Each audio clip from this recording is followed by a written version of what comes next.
Hello everyone, welcome to lucky education. और आज हम शुरू करेंगे क्लास सिक्स्थ की हिस्ट्री का कोर्स। हम पूरा स्टार्ट करने वाले हैं। मैं कोर्स की बात कर रहा हूँ, मैं चैप्टर की बात नहीं कर रहा, मैं कोई टॉपिक की बात नहीं कर रहा। हम पूरा कोर्स स्टार्ट करने जा रहे हैं आज से, ठीक है। क्लास सिक्स्थ की हिस्ट्री का कोर्स स्टार्ट कर रहे हैं। ये पहला चैप्टर है। चैप्टर का नाम है what, where, how and when, ठीक है। और इसका ये पहला ही लेक्चर है। अच्छा, इसको कोर्स को स्टार्ट करने से पहले कुछ चीज़ आपको जाननी पड़ेंगी ताकि आपको कोर्स पढ़ने में मजा आए। पहली बात, मेरा पढ़ाने का थोड़ा सा तरीका अलग है।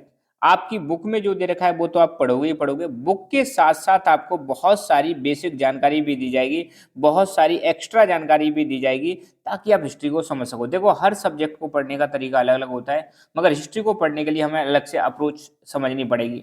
और एक चीज़ ये भी आप समझ लेना, अगर आपकी हिस्ट्री पर कमांड अच्छी है तो आई एम श्योर आपकी जो पॉलिटी है उस पर भी कमांड अच्छी होगी, बाकी सब्जेक्ट पर भी कमांड अच्छी हो जाएगी, इकोनॉमिक्स पर भी कमांड अच्छी हो जाएगी। अच्छा, ये जो कोर्स है, लेट मी टेल यू कहाँ कहाँ पर यूज होने वाला है। हम पहले क्लास सिक्स की हिस्ट्री करेंगे, फिर सेवन्थ की भी करेंगे, एट्थ की भी करेंगे, नाइन्थ की भी करेंगे, टेंथ की भी करेंगे, और ऐसे करके हम, अब कोशिश है मेरी 6 to 12 हम हिस्ट्री का कोर्स करेंगे। समय लगेगा, बहुत समय लगेगा। रातों रात ये चीज़ें पॉसिबल नहीं है। अच्छा, ये जो कोर्स हम स्टार्ट कर रहे हैं किस किस के लिए बेनिफिशियल रहेगा? नंबर एक, स्टूडेंट्स जो क्लास सिक्स में है उनके लिए बेनिफिशियल रहेगा। दूसरा, कुछ लोग अपने यूपीएससी, आईएएस, आईएएस इसकी तैयारी करते हैं, उसके लिए बेनिफिशियल रहेगा, आईएएस आईपीएस जो भी है। और स्टेट बीसीएस लोग जो है एसडीएम बनना चाहते हैं, स्टेट बीसीएस की तैयारी करते हैं, राजस्थान में जैसे आरएएस होता है उसकी तैयारी करना चाहते हैं, उनके लिए बहुत ज़्यादा बेनिफिशियल है। कई सारे नए नए टीचर्स होते हैं जो शुरुआत में स्टार्ट करना चाहते हैं कि यार मुझे एसएसटी पढ़ानी है, उनके लिए बहुत ज़्यादा बेनिफिशियल है। कोई भी गवर्नमेंट एग्जाम आप देने जा रहे हो वहाँ पर हिस्ट्री की जरूरत पड़ती है, वहाँ पर ये बेनिफिशियल रहेगा। और कोई भी जो हिस्ट्री में इंटरेस्टेड है उनके लिए भी इंटरेस्टेड रहेगा। तो कुल मिला के ये जो कोर्स है हर किसी के लिए फायदेमंद है। और एक चीज़ ध्यान रखना, अगर आपकी हिस्ट्री पे कमांड अच्छी है तो बाकी सब्जेक्ट पे कमांड ऑटोमेटिकली अच्छी हो जाएगी। हिस्ट्री को एक और चीज़ आपको ध्यान रखना है, सिर्फ डेट्स के नज़रिए से नहीं पढ़ना है कि हिस्ट्री द्वारा हमें डेट याद करनी पड़ती है। डेट वेट की चिंता ना करें। हिस्ट्री में आप पास्ट के बारे में जानोगे, और जब पास्ट के बारे में जानोगे तो फ्यूचर आपका बहुत अच्छा होगा, आई एम श्योर, है ना। पास्ट की चीज़ों से आप सीख सकते हो, ठीक है। तो हर चीज़ को पढ़ने से पहले मैं एक चीज़ आपको बताना चाहता हूँ, जितने भी चैप्टर हम पढ़ेंगे हर जगह पर मैं आपको बहुत सारे बेसिक्स कराऊंगा ताकि हिस्ट्री आपकी ऐसी मजबूत हो जाए कि क्लास सिक्स में आप ऐसी हिस्ट्री पढ़ लो कि आपकी चीज़ें ये जो है सिक्स वाली, टेंथ, ट्वेल्थ और आप ग्रेजुएशन लेवल तक हर चीज़ आपको काम आए। इतनी सारी चीज़ें मैं बताऊंगा, ठीक है। तो बहुत सारी एडिशनल इन्फॉर्मेशन होगी, आप इनके नोट्स बना सकते हो। और अगर आप सिक्स क्लास में पढ़ते हो तो आप तो बेटा मौज लोगे, मैं बता रहा हूँ। आप भरोसा रखो बस, है ना। एक बार कुछ दो चार चैप्टर कंप्लीट करके देखो, फिर आपको पता चल जाएगा कि क्या औकात है हमारे इस कोर्स की, ठीक है। और आप क्या बन जाओगे, दैट इज फॉर श्योर। अच्छा, सबसे पहले हम शुरुआत करते हैं। देखो, इतिहास हम शुरू कर रहे हैं, हिस्ट्री हम शुरू कर रहे हैं। हम इंडिया की हिस्ट्री पढ़ेंगे, इंडिया का इतिहास पढ़ेंगे। तो सबसे पहले आज को हम जान लेते हैं, फिर हम पास्ट को जानेंगे। आज की डेट में हम बात करें, ठीक है, जैसे अब हमारे चल रहा है फरवरी 2023, ध्यान रखना। अभी जो ये रिकॉर्ड हो रहा है लेक्चर, फरवरी 2023 में रिकॉर्ड हो रहा है। अच्छा, अभी हम बात करें तो भारत में आप ध्यान रखना 28 स्टेट्स हैं। ध्यान देना, दोबारा से कोई पूछ ले आपसे कि इंडिया में कितने स्टेट है तो आपको बताना है 28 स्टेट हैं और 8 यूनियन टेरिटरीज हैं। 8 यूनियन टेरिटरीज हैं। कब की बात की जा रही है? ये आज डेट है 25 फरवरी 2023। हो सकता है आगे चेंज हो जाए, मगर अब तक इस डेट तक आपके भारत में कितने स्टेट हैं? 28 स्टेट है, 8 यूनियन टेरिटरीज हैं, ठीक है। ये भारत का मैप है आज की डेट में। यहाँ पे कई सारे स्टेट दे रखे हैं, स्टेट्स को आप देख सकते हो। पड़ोसी देशों की बात करें, अपने नेबरिंग कंट्रीज की बात करें, ऊपर चाइना है, यहाँ पे नेपाल है, भूटान है, इधर म्यांमार है, बांग्लादेश है, श्रीलंका है, नीचे मालदीव आ जाता है, इधर पाकिस्तान है, ऊपर अफगानिस्तान है।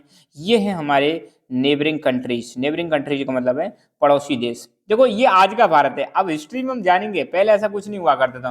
पहले ये सारे देश एक ही मतलब पार्ट हुआ करते थे, एक ही देश का पार्ट हुआ करते थे। और पहले इस पूरे एरिया को हम बोलते थे इंडियन सब कॉन्टिनेंट। क्या बोलेंगे? पहले पहले बोलते थे इसको इंडियन सब कॉन्टिनेंट बोलते थे। ये चीज आप ध्यान रखना। मगर आज की डेट में ऐसा है भारत है, ठीक है। तो ये भी आपको प्रेजेंट भी याद रखना है। प्रेजेंट जब आप देख लेते हो तो पास्ट को कंपेयर करना बहुत आसान होता है। देखो, हिस्ट्री में जितना ज्यादा आप कंपेयर करोगे, जितना ज्यादा आप लिंक करोगे, उतना ही ज्यादा मजा आएगा। ध्यान रखना, डेट की बात नहीं कर रहे हैं हम, यहाँ पे बहुत सारी चीजों को समझेंगे। अच्छा, क्लास सिक्स में आप सोशल साइंस जब पढ़ते हो तो उसमें बहुत सारी चीज़ आ जाती हैं। हालांकि देखो, सोशल साइंस में क्या क्या पढ़ते हैं हम? हिस्ट्री पढ़ते हैं, जियोग्राफी पढ़ते हैं, सिविक्स पढ़ते हैं, इकोनॉमिक्स जो है हमारी 9th क्लास से स्टार्ट हो जाती है, ये चीज आप ध्यान रखना है ना। बाकी इकोनॉमिक्स भी सोशल साइंस का पार्ट है। जब आप 10th क्लास पास कर लेते हो तो उसके बाद स्पेशल एक एक करके सब्जेक्ट पढ़ना स्टार्ट कर देते हो, मगर क्लास 10th तक आपको एक ही सब्जेक्ट के अंदर ये सारी चीजें पढ़ने को मिल जाएंगी। ठीक है, हम फिलहाल स्टार्ट कर रहे हैं हिस्ट्री। ज्योग्राफी क्लास 6 में कंप्लीट करा चुका हूँ, प्लेलिस्ट बनी हुई है क्लास 6 ज्योग्राफी एनसीईआरटी, वहां पे एक एक चैप्टर आपका दे रखा है, उसको आप अच्छी तरह से कवर कर सकते हो, तो ये आप देख लेना। फिलहाल हम करेंगे क्लास 6 की हिस्ट्री की शुरुआत। अच्छा, कोई छोटी सी डेफिनेशन पूछ ले आपसे कि यार चलो बताओ यार हिस्ट्री क्या है, what is history, what do you mean by history. History क्या है आपकी नज़र में, हिस्ट्री मतलब इतिहास किसे कहते हैं? तो the study of past events is called history. Past में जो भी घटनाएं हुई हैं, इवेंट्स का मतलब पास्ट में जो भी घटनाएं हुई हैं उसके बारे में आप पढ़ रहे हो, वही क्या इतिहास है। फॉर एग्जाम्पल जैसे महात्मा गांधी जी, आप सब जानते हैं महात्मा गांधी जी के बारे में, मगर इनका इतिहास आपको पता होगा। इन्होंने भारत को आज़ाद कराया, किससे आज़ाद कराया? ब्रिटिशर से आज़ाद कराया। कैसे कराया है, क्या किया इन्होंने, ये सब क्या है, ये सब हो जाएगा हिस्ट्री का पार्ट। अंडरस्टूड। आपने इंडस वैली सिविलाइजेशन के बारे में सुना होगा, हड़प्पा मोहनजोदड़ो शहर के बारे में सुना होगा, बहुत सारे फ्रीडम फाइटर्स के बारे में सुना होगा। आपने कभी देखा होगा हम 15 अगस्त मनाते हैं, 15 अगस्त को हम नारे लगाते हैं, स्लोगन लगाते हैं, महात्मा गांधी जी की जय, सुभाष चंद्र बोस की जय, चंद्रशेखर आजाद की जय। हम लगाते नहीं लगाते नारे? 26 जनवरी हम मनाते हैं, 26 जनवरी को आपको पता है हमारा संविधान लागू हुआ था। तो कभी आपने सोचा नहीं यार हम क्यों मनाते हैं 15 अगस्त, 26 जनवरी क्यों मनाते हैं? चलो मैं आज तो मैं आपको बता ही देता हूँ, बहुत सारे छोटे छोटे बच्चों को पता नहीं रहता, छोटे क्या 12th क्लास तक के बच्चों को नहीं पता रहता सीरियसली।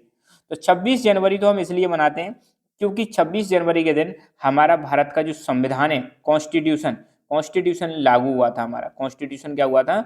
लागू हुआ था, इसलिए 26 जनवरी को मनाते हैं रिपब्लिक डे। 26 जनवरी को क्या मनाते हैं? Republic day. अब देखो ये भी इतिहास आ गया है ना, कितनी इंटरेस्टिंग बात है, बताओ ये तो सबको आना चाहिए।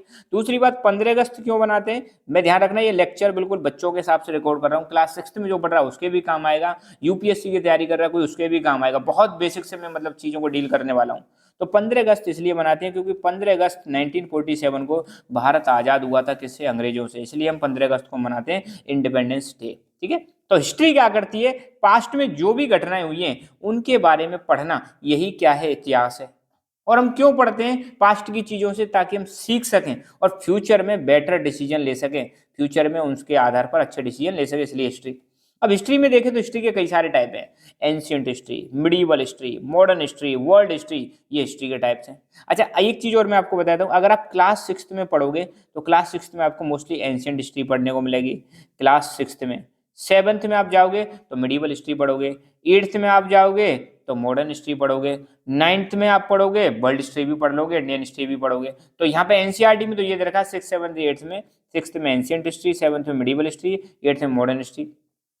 अब एंशियंट में कहाँ से पढ़ते हैं? एंशियंट में आप यूँ समझ लो, इंसान जब से यहाँ पे आया, जब से मतलब हमें कुछ याद है अपनी चीज़ों के बारे में, जब से हम हंटिंग गैदरिंग करते थे उस समय से लेकर कैसे हमने एग्रीकल्चर स्टार्ट किया, उसके बाद हमारी इंडस वैली सिविलाइजेशन के बारे में, फिर हमारी वैदिक सिविलाइजेशन के बारे में पढ़ेंगे, वेद कब बने, इन सब चीज़ों के बारे में, महाजनपद वाले पीरियड के बारे में, मौर्य एम्पायर के बारे में, गुप्ता डायनेस्टी के बारे में, ये सारी चीज़ें हम कहाँ पढ़ने वाले हैं? एंशियंट हिस्ट्री में पढ़ने वाले हैं। मिडिवल हिस्ट्री में मेनली आप पढ़ोगे दिल्ली सल्तनत के बारे में, मुगल एम्पायर के बारे में, जहाँ पे अकबर के बारे में पढ़ोगे, शाहजहाँ के बारे में, औरंगजेब के बारे में।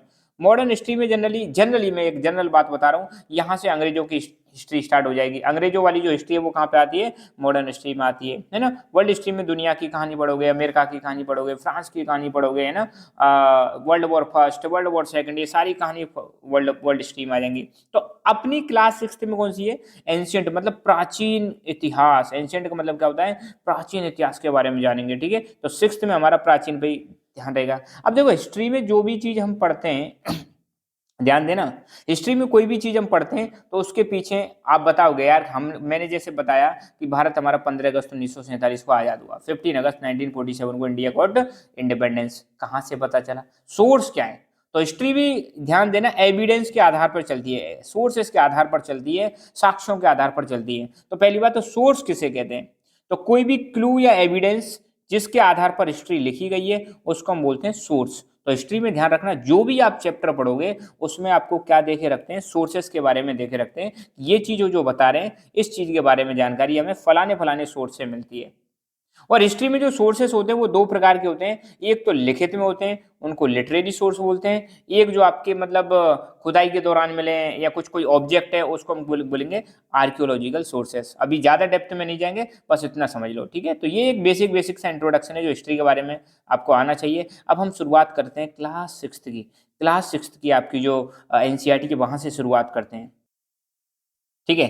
तो अपनी जो बुक है, बुक का नाम है अवर पास्ट फर्स्ट, अवर पास्ट फर्स्ट, इसको हम शुरू करते हैं। और पहला ही टॉपिक है इसमें, what can we know about the past. Past के बारे में हम क्या जान सकते हैं। पास्ट का मतलब भूतकाल है ना, टेंस आपने पढ़ा है ना, प्रेजेंट पास्ट फ्यूचर। तो जो बीत गया है उसको हम क्या बोलते हैं, पास्ट। तो जो समय बीत गया है उसके बारे में हम क्या जान सकते हैं। तो जो समय बीत गया है उसके बारे में हम बहुत सारी चीजें जान सकते हैं। तो there are various things that we can find out from evidences such as what people ate, different kind of clothes they wore, and different kind of houses in which they lived.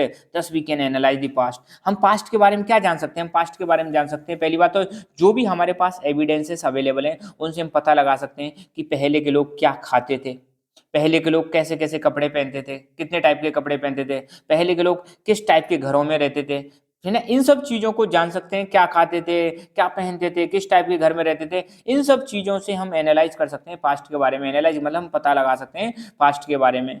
The past lifes of hunters, herders, farmers, rulers, merchant, priest, craftsman, artist, musician, scientist can easily be known from such sources. तो history के जो sources हैं, इन sources से हम क्या कर सकते हैं, हमारे जो कई प्रकार के लोग हैं जैसे हंटर्स, शिकारी जो होते थे उनकी लाइफ के बारे में पता लगा सकते हैं। हर्डर्स जो इकट्ठा करते थे उनको हर्डर्स बोलेंगे। इकट्ठा करने, सॉरी, हर्डर्स का मतलब क्या है, जो जानवरों को पालते थे, जानवरों को चराते, भेड़ चराते थे, गाय चराते थे, भैंस चराते थे। तो जो झुंड में मतलब जानवरों को ले जाते थे उनको हम क्या बोलेंगे, हर्डर्स बोलेंगे। इनके बारे में जानकारी ले सकते हैं। फार्मर्स के बारे में जानकारी ले सकते हैं। रूलर्स, राजा महाराजाओं के बारे में जानकारी ले सकते हैं। मर्चेंट्स जो व्यापारी लोग होते हैं इनके बारे में हम जान सकते हैं।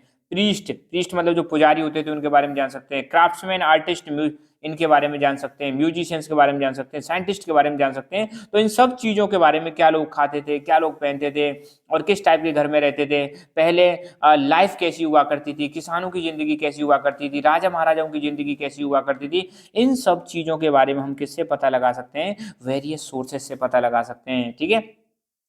We can also find about the games children played, stories they heard, and the place, यहाँ पे आएगा the place they saw and the songs they sang. मतलब हम और क्या क्या पता लगा सकते हैं, यहाँ पे ध्यान रखना, दी आएगा ना। हम और पता लगाते हैं कि पहले के टाइम पे जो बच्चे हमारे होते थे वो बच्चे कौन सा गेम खेलते थे, कौन कौन सी कहानियाँ सुनते थे, कौन कौन से नाटक वो देखते थे, कौन से गाने वो गाते थे। इन सारी चीज़ों के बारे में भी पता लगा सकते हैं। तो हिस्ट्री क्या है, हमारे पास्ट के बारे में जानना, पास्ट में लोग क्या करते थे उसके बारे में जानना, पास्ट में क्या क्या हम एक्टिविटीज करते थे उसके बारे में जानना, और प्रेजेंट में हम क्या कर रहे हैं उसको हम लिंक कर सकते हैं, ठीक है। तो ये चीजें हम जान सकते हैं। दूसरा टॉपिक है, वेयर डिड पीपल लिव। पहले के टाइम पे लोग कहाँ कहाँ पे रहते थे उस चीज के बारे में हम जानेंगे, ठीक है। तो सबसे पहले दे रखा है नर्मदा रिवर। अब देखो, रिवर का मतलब होता है नदी। भारत में नदी दो प्रकार की हैं, एक तो जो पूरी साल बहती हैं उनको हम बोलते हैं पेरेनियल रिवर्स, और एक जो कुछ समय के लिए बहती हैं, मतलब बरसात के टाइम पे फिर सूख जाती हैं, उनको हम बोलते हैं सीजनल रिवर्स, ठीक है। अब रिवर का मैं पहले एक मैप बताता हूँ, फिर आपको पता चल जाएगा कि नर्मदा रिवर कहाँ पर है। तो यहाँ पे ये देख सकते हो नर्मदा रिवर। मैंने इंडिया का मैप आपको पहले ही बता दिया था। इंडिया के मैप में ये नर्मदा रिवर है, इधर ताप्ती रिवर है। यहाँ पे आप देख सकते हो, ये बुक में आपकी में मैप दे रखा है, और यहाँ पर भी दिखा रखी है। ये रही आपकी नर्मदा रिवर, और नीचे आपकी तापी रिवर, है ना। इंडिया में इधर की साइड में अरेबियन सी है, नीचे आपका इंडियन ओशन है, यहाँ पे बे ऑफ बंगाल है। इनके बारे में भी जानना है। देखो, ये इंडिया का मैप आपको रट जाएगा, मैं गारंटी दे रहा हूँ, आपको रट जाएगा, अपने आप रट जाएगा। मैं बार बार दिखाऊंगा इसको, है ना। तो नर्मदा रिवर कहाँ है इंडिया के, ऐसे बीचों बीच में है, यहाँ पे नर्मदा रिवर है। यहाँ की हम बात कर रहे हैं फिलहाल, है ना। तो लोग कहाँ कहाँ रहते थे, नंबर एक नर्मदा रिवर दे रखा है। It is found that people have lived close to the bank of Narmada river several thousand years अगो।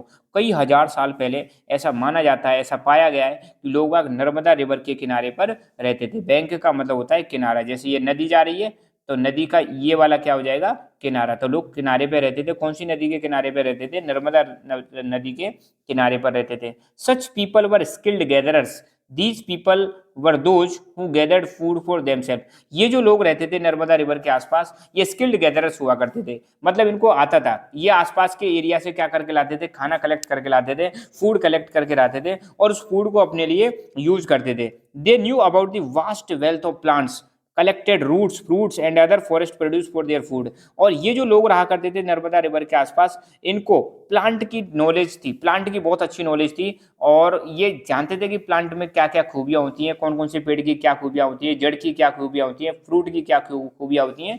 और ये क्या करते थे अपने जीवन यापन करने के लिए, खाने के लिए ये रूट्स फ्रूट्स और बाकी फॉरेस्ट से मिलने वाले प्रोड्यूस, फॉरेस्ट प्रोड्यूस का मतलब फॉरेस्ट से मिलने वाले जो भी प्रोडक्ट हैं उनको इकट्ठा करते थे और उनको अपने खाने के लिए इस्तेमाल करते थे। People collected roots fruits and other forest produce for their food and also hunted animals. यहाँ के जो लोग हुआ करते थे वो रूट्स मतलब जो जड़ें होती हैं, कंदमूल फल आपने सुना होगा, कंदमूल फल मतलब नीचे से आते हैं, फ्रूट्स फल इकट्ठा करते थे, फॉरेस्ट प्रोड्यूस इकट्ठा करते थे अपने खाने के लिए। और पहले के टाइम पे जो लोग हैं यहाँ के नर्मदा रिवर के, ये हंटिंग भी करते थे, जानवरों की हंटिंग करते थे, मतलब मांस भी खाते थे। ठीक है, तो एक तो लोग कहाँ रह रहे हैं, नर्मदा रिवर के आसपास रह रहे हैं। नर्मदा रिवर के पास लोग जो है इनका मेन कैसे लोग हैं, ये स्किल्ड गैदरर हैं। ये क्या करते हैं, खाना इकट्ठा करते हैं और फिर उसको खाने के लिए यूज करते हैं। खाने में क्या क्या इकट्ठा करते हैं, रूट्स इकट्ठा करते हैं, फ्रूट्स इकट्ठा करते हैं और बाकी फॉरेस्ट प्रोड्यूस इकट्ठा करते हैं। क्या ये लोग हंटिंग करते थे? यस, ये लोग हंटिंग भी करते थे, ये चीज भी आपको ध्यान रखनी है। दूसरा दे रखा है Sulaiman Kirthar hills to the north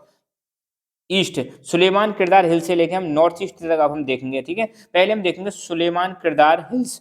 Suleman Kirthar hills कहाँ है? ये देखो इंडिया का मैप है, ये वाला आपने देखा इंडिया का मैप है। इंडिया के मैप में आप देखोगे तो पाकिस्तान की साइड में यहाँ पे एक तो है किरदार रेंज और एक है सुलेमान रेंज। ये किरदार और सुलेमान जो है ये माउंटेन रेंज है, ये बुक में आपकी में दे रखा है। यहीं पर आप देखोगे इधर है आपका किरदार और इधर है आपका सुलेमान। मतलब आपको जो इंडिया का मैप दे रखा है, इधर पाकिस्तान की साइड में ये दोनों माउंटेन सीरीज देखने को मिलेंगी। कौन सी माउंटेन सीरीज देखने को मिलेंगी? सुलेमान और किरदार हिल्स। कहाँ पर है ये? पाकिस्तान की साइड में, अफगानिस्तान की साइड में।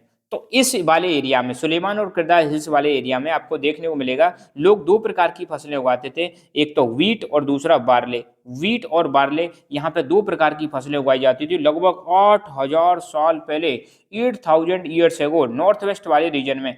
कौन से रीजन में? नॉर्थ वेस्ट वाले रीजन में दो लोग जो हैं दो प्रकार की फसलें उगाते थे, नंबर एक व्हीट और नंबर दो बार्ले। व्हीट और बार्ले की फसल उगाई जाती थी नॉर्थ वेस्ट रीजन जो है इंडिया का। अब नॉर्थ वेस्ट का मतलब क्या है? ये हो गया नॉर्थ, ये हो गया वेस्ट, ये वाला जो रीजन हो जाएगा इसको हम क्या बोलेंगे? नॉर्थ वेस्ट वाला रीजन। और नॉर्थ वेस्ट में आपकी दो हिल्स पड़ रही हैं, एक है आपकी सुलेमान और दूसरी है तीर्थर हिल्स। यहाँ पे लोग क्या उगा रहे हैं? व्हीट और बार्ले। कब की बात है? 8,000 साल पहले की बात है। Women and main both grown crops. पहले के टाइम पे 8,000 साल पहले की बात करें तो पहले मेन भी और वुमेन भी, महिला भी और पुरुष भी, ये दोनों पार्टिसिपेट करते थे क्रॉप्स उगाने में।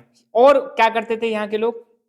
Rearing of animals. Rearing of animals का मतलब होता है जानवरों का पालन करना। ये लोग जानवरों को भी पालते थे, जैसे सीप, गॉट, कैटल मतलब भेड़ पालते थे और बकरी पालते थे। कैटल का मतलब मवेशी, जिसमें गाय भैंस ये सारी चीजें पालते थे, मतलब एनिमल रियरिंग करते थे। इसको हम क्या बोलते हैं? Animal rearing. अब देखो यहाँ पे ये क्या कर रहे हैं? एग्रीकल्चर भी कर रहे हैं। क्या कर रहे हैं? एग्रीकल्चर भी कर रहे हैं, खेती करने के साथ साथ ये एनिमल रियरिंग भी कर रहे हैं। एनिमल रियरिंग का मतलब है पशुपालन भी कर रहे हैं। तो ये खेती करते थे, पशुपालन करते थे। कौन कौन से पशु पालते थे? सीप, गोट, कैटल। और खेती में क्या उगाते थे? ये व्हीट एंड बार्ले। कितने साल, साल की पहले की बात है? 8,000 साल पहले की बात है। People lived in the village. लोग बाग ज्यादातर कहाँ पे रहते थे? गाँव में रहते थे। ठीक है, ये यहाँ की बात हो गई। Garo hills to north east and Vindhyas. अब हम गारो हिल्स की बात करेंगे। देखो इधर वाला जो एरिया है इंडिया में, यहाँ पे आप देखोगे गारो हिल्स। आज की डेट में गारो हिल्स किधर पड़ती हैं? हमारा एक स्टेट है जिसका नाम है मेघालय। मेघालय में आपको गारो हिल्स देखने को मिलेंगे। गारो, खासी, जयंतिया, ये 3 हिल्स हैं। तो गारो हिल्स की बात की जा रही है जो कि नॉर्थ ईस्ट में। और विंध्याज, विंध्याज कहाँ है? यहाँ पर आपको विंध्याज माउंटेन देखने को मिलेगा, इंडिया के बीचों बीच में विंध्याज। ठीक है, तो the region of Garo hills to north east and the Vindhyas in central India were the areas where agriculture developed. आपको देखने को मिलेगा इन दोनों एरिया में, यहाँ पे और यहाँ पे एग्रीकल्चर डेवलप हो चुकी थी। ठीक है, और यहाँ पे राइस उगाया गया था, है ना। विंध्याज के नॉर्थ में आपको देखने को मिलेगा पहले rice was first grown are the places where rice was first grown are north of Vindhyas. मतलब ये कह रहे हैं भारत में जहाँ पे ऐसा माना जाता है कि जहाँ पे सबसे पहले चावल उगाया गया था, तो वो एरिया कौन सा था? विंध्याचल जो माउंटेन है, विंध्या क्या है, माउंटेन, पूरा नाम है इसका विंध्याचल। तो विंध्या के नॉर्थ में क्या उगाया गया था, चावल उगाया गया था, ये हमें पता चलता है। अब बात करते हैं इंडस रिवर की। इंडस रिवर जिसको हिंदी में सिंधु नदी भी बोलते हैं, एंड ट्रिब्यूटरी, ट्रिब्यूटरीज का मतलब होता है इसकी सहायक नदियां। अब देखो ट्रिब्यूटरीज का मतलब क्या है, ये मान लो कोई मेन रिवर है, ये मान लो कोई मेन रिवर है, इसमें कोई दूसरा रिवर अपना पानी मिला देती है, इधर से एक रिवर आई, इधर से एक रिवर आई, ये मान लो ए रिवर है, ये बी रिवर है, और ये मान लो सी रिवर है। तो सी रिवर तो हो जाएगी मेन रिवर, ए और बी जो अपना पानी सी में मिला रही हैं, ए और बी को हम बोलेंगे ट्रिब्यूटरी। ट्रिब्यूटरी का मतलब होता है सहायक नदियां। तो ऐसी छोटी छोटी नदियां जो अपने पानी को कोई बड़ी नदी में मिला देती हैं, उनको हम बोलते हैं ट्रिब्यूटरीज। तो ये आप देखोगे इंडिया का मैप है, ऊपर वाला हिस्सा है ना जम्मू कश्मीर वाला, और यहीं पर ये पाई जाती हैं आपकी इंडस और इसकी ट्रिब्यूटरीज। ये इंडस रिवर हो गई। ट्रिब्यूटरी में कौन सी है, झेलम, चेनाब, रावी, सतलज, ब्यास, ये इसकी ट्रिब्यूटरीज है। ठीक है, अब यहाँ की बात की जा रही है, यहाँ पर क्या बात की जा रही है, डेवलपमेंट ऑफ सिटीज। भारत में आप देखने को मिलेगा सबसे पहले जो शहर डेवलप हुए वो कहाँ पर डेवलप हुए, इंडस रिवर और उसकी ट्रिब्यूटरीज के आसपास। ये वाला जो रीजन है आज की डेट में बहुत सारा रीजन इसमें पाकिस्तान में भी आता है, मगर आपको पता है पाकिस्तान कब बना था, 1947 से पहले। और 1947 से 1947 में पाकिस्तान बना था, मगर 1947 से पहले इंडिया पाकिस्तान दोनों क्या हुआ करते थे, एक हुआ करते थे। तो 1947 से पहले मतलब पाकिस्तान भी अपना इंडिया का ही पार्ट था। तो हम जब हिस्ट्री पढ़ेंगे तो पाकिस्तान शब्द यूज करने की कोई जरूरत नहीं है, मगर ये ध्यान रखना है कि प्रेजेंट में पाकिस्तान, ये वाला एरिया पाकिस्तान है ना। तो यहाँ पे कहा जा रहा है कि रिवर इंडस और इसकी ट्रिब्यूटरीज ये रेस्पॉन्सिबल हैं development of earliest cities about 4700 years ago. आपको देखने को मिलेगा इंडस और उसकी ट्रिब्यूटरीज के आसपास अर्लीस्ट सिटीज यहाँ पे डेवलप होते हैं लगभग 4700 ईयर्स अगो। और कौन कौन से यहाँ पे शहर डेवलप होते हैं, एक तो होता है हड़प्पा और दूसरा होता है मोहनजोदारो। तो ध्यान रखना भारत में इंडस रिवर और उसकी ट्रिब्यूटरी के आसपास कौन कौन से शहर डेवलप हुए, हड़प्पा और मोहनजोदारो। कब की बात है, 4700 ईयर्स एगो। अब मैं एक चीज और आपको बताता हूँ, मैं इंडिया की बात नहीं कर रहा हूँ, पूरी दुनिया की बात कर रहा हूँ।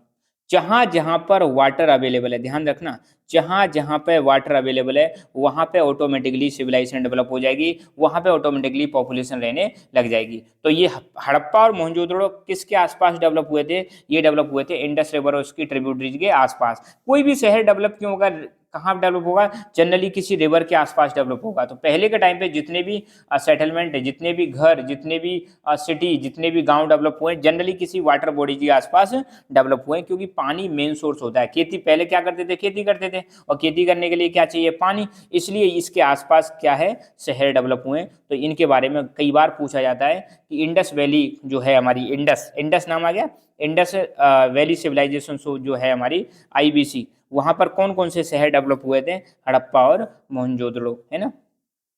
अब गंगा रिवर और इसके आसपास, अब गंगा कहाँ है, यहां से ये जा रही है आपकी गंगा।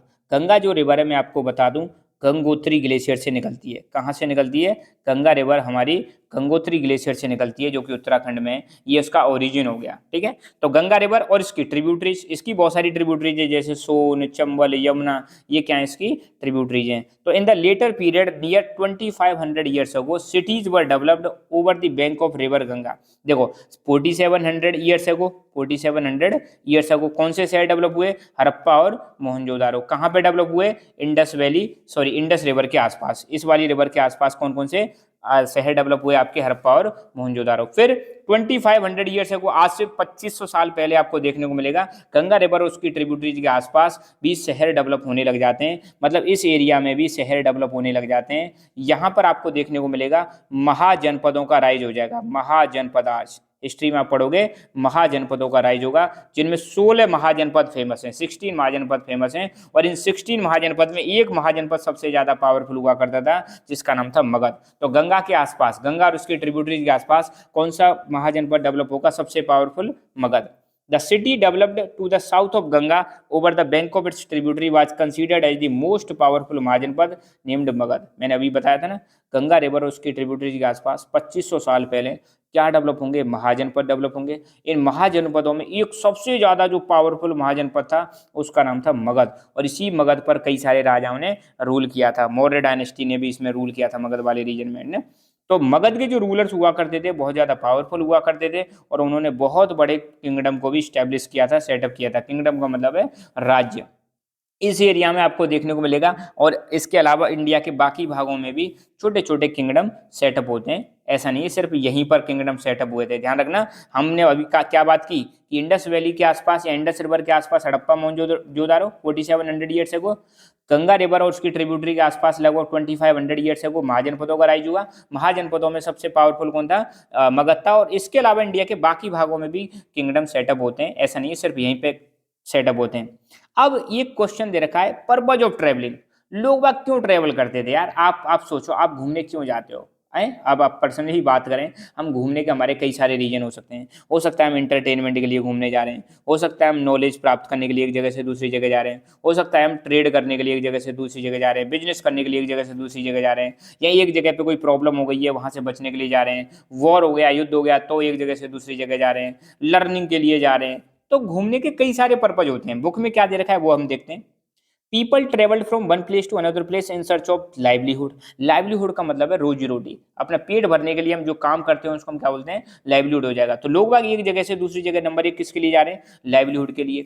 नंबर दो, to escape from natural calamities. Natural calamities का मतलब होता है प्राकृतिक आपदाएं। प्राकृतिक आपदाएं जैसे फ्लड और ड्रॉट। फ्लड का मतलब होता है बाढ़, ड्रॉट का मतलब होता है सूखा। अगर किसी जगह पे सूखा आ जाता है, बाढ़ आ जाती है, तो लोग उस जगह को छोड़ के दूसरी जगह पे चले जाते हैं। And to conquer others land, और दूसरे की जमीन को हासिल करने के लिए, जीतने के लिए। इन वजहों से लोग बाग जो हैं एक जगह से दूसरी जगह जाते हैं, जो बुक में आपके में दे रखा है। नंबर एक किस लिए जाते हैं? लाइवलीहुड की सर्च में। नंबर दो किस लिए जाते हैं? नेचुरल कैलेमिटी से बचने के लिए, प्राकृतिक आपदाओं से बचने के लिए। एस्केप का मतलब होता है बचना। नंबर तीन, टू कॉन्कर अदर्स लैंड, दूसरों की जमीन को जीतने के लिए। इन पर्पजों के लिए हम एक जगह से दूसरी जगह ट्रेवल करते हैं। Some people also travelled with the spirit of adventure to find out new places. कुछ लोगों को नया नया जगह घूमने का शौक होता है, एडवेंचरस एक्टिविटीज का शौक होता है। वन की यार हमें तो नई जगह देखनी है, कुछ नया करना है, तो नए नए प्लेसेस को ढूंढने के लिए भी कुछ लोग जाते हैं, उनका शौक होता है ना। All these led to the sharing of ideas between people. जब लोग एक जगह से दूसरी जगह जाते हैं तो लोगों से मिलते हैं तो फिर लोग क्या करते हैं? अपने आइडियाज का एक्सचेंज करते हैं। मान लो मथुरा से आप दिल्ली गए, मथुरा से जब दिल्ली जाओगे, दिल्ली से मथुरा आओगे, तो आप क्या करोगे? अपने आइडियाज का एक्सचेंज करोगे। मथुरा वाले जो लोग हैं वो दिल्ली वाले लोगों से बात करेंगे, बताएंगे यार हमारे यहाँ पे ऐसा होता है। दिल्ली वाले कहेंगे हमारे यहाँ पे ऐसा होता है। तो जब लोग एक जगह से दूसरी जगह जाते हैं तो अपने विचारों का क्या करते हैं? आदान प्रदान करते हैं। कारवां और ships were means of communication और transportation of food material for the merchant. पहले के टाइम पे जो व्यापारी लोग जो हुआ करते थे, वो अपने सामान को ले जाने के लिए किसका इस्तेमाल करते थे? शिप्स का इस्तेमाल करते थे। कारवां मतलब एक झुंड होता था, झुंड में लोग एक साथ चलते थे। तो ये जो कारवां और शिप्स जो हुआ करते थे, ये कम्युनिकेट करने का और ट्रांसपोर्टेशन करने का जुगाड़ हुआ करता था। किसके लिए? मर्चेंट्स के लिए। Religious teachers moved from one place to another place to deliver their religious understanding to the people. पहले के टाइम पे आपको देखने को मिलेगा धार्मिक जो गुरु होते थे वो भी एक जगह से दूसरी जगह जाते थे, ताकि वो क्या कर सकें? अपने मैसेज को मतलब लोगों तक पहुंचा सकें। जैसे एग्जाम्पल अगर मैं आपको दूं, आपने महावीर बुद्ध के बारे में सुना होगा, है ना? सुना है कि नहीं सुना?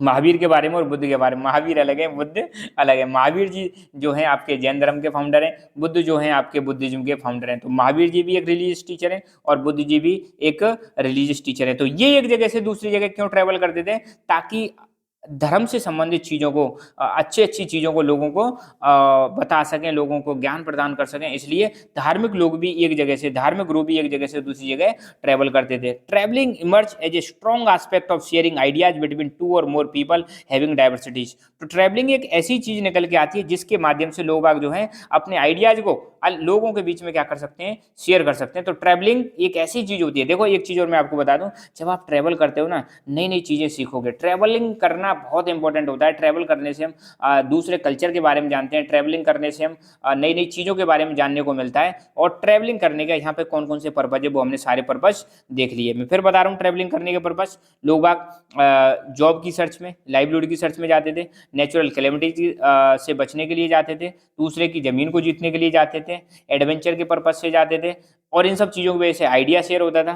साथ ही साथ में कारवा और शिप्स इस्तेमाल किए जाते थे ताकि मर्चेंट्स अपने सामान को भेज सकें, ट्रांसपोर्ट कर सकें, कम्युनिकेट और मैसेज कम्युनिकेट कर सकें। साथ ही साथ में रिलीजियस टीचर्स जो हैं एक जगह से दूसरी जगह जाते थे ताकि वो अपनी रिलीजियस अंडरस्टैंडिंग को लोगों को डिलीवर कर सकते हैं। और ट्रैवलिंग के माध्यम से क्या होता है? लोग बाग अपने आइडियाज को शेयर करते हैं अलग अलग लोगों में। The cross border movements of people, मान लो एक जगह से दूसरी जगह, एक देश, जैसे मान लो ये अपना प्यारा भारत इंडिया है, ये अपना चाइना है, ठीक है, ऐसे करके चाइना से मान लो इंडिया आ रहा है, कोई इंडिया से चाइना जा रहा है, तो ये हो गया हमारा क्रॉस बॉर्डर मूवमेंट। जब लोगों का क्रॉस बॉर्डर मूवमेंट होता है तो इसकी वजह से क्या क्या फायदे होते हैं। नंबर एक, एक्सचेंज ऑफ आइडियाज, इंडिया वाले लोग चाइना में जाके इंडिया की बातें चाइना को बताएंगे, चाइना वाले लोग जब इंडिया में आएंगे तो चाइना की बातें इंडिया को बताएंगे, तो आइडियाज का एक्सचेंज होता है। जब लोग एक जगह से दूसरी जगह जाते हैं, अलग अलग जब लोग मिलते हैं तो अपने आइडियाज को शेयर करते हैं, कल्चरल ट्रेडिशंस, अपने कल्चर की मतलब बारे में लोगों को बताते हैं, जैसे कैसे स्टोन्स पर कार्विंग की जाती है, स्टोन्स पर कार्विंग करने का मतलब है स्टोन्स पर कैसे कढ़ाई की जाती है, छपाई की जाती है, जो भी है मतलब स्टोन पर जो स्कल्पचर जो मतलब एक कला होती है, स्टोन्स को मतलब बनाने की जो कला होती है, और कंपोजिंग म्यूजिक के बारे में बताते हैं, कुकिंग फूड खाना पकाने के बारे में बताते हैं। तो जब लोग एक जगह से दूसरी जगह जाते हैं तो आइडियाज का एक्सचेंज तो होता ही होता है, कल्चरल ट्रेडिशंस का भी क्या देखने को मिलेगा, एक्सचेंज देखने को मिलेगा, जहाँ पे आप अपने कल्चर के बारे में दूसरों को बताएंगे और दूसरे लोग अपने कल्चर के बारे में आप लोगों को बताएंगे। तो ये फायदे होते हैं ट्रैवलिंग करने के, ठीक है।